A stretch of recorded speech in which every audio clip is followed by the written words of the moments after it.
here's what I want you to look at. I want you to look at how far forward the ball goes as I'm crossing.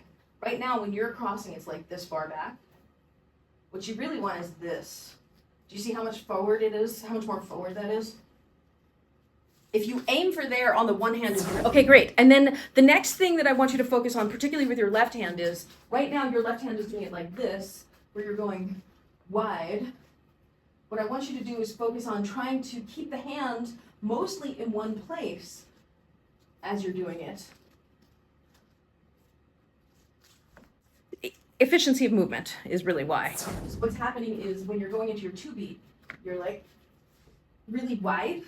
You want to try and get the movement closer to your body, which is, I mean, when you look at the weave, my hands are not moving very much at all.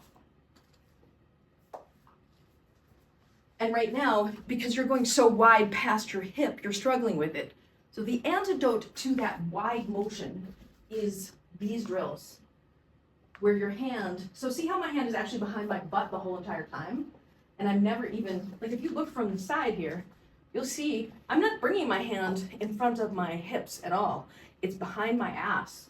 I mean, maybe your butt's not as big as mine, but the general sentiment is back here more. This is super subtle. You'll notice, you know, I've got a big bottom, wide hips, right? In order to get around, I'm like not standing like this, I'm rotating like this. But while I'm rotating like this, what isn't as obvious is I have a slight backward bend as well.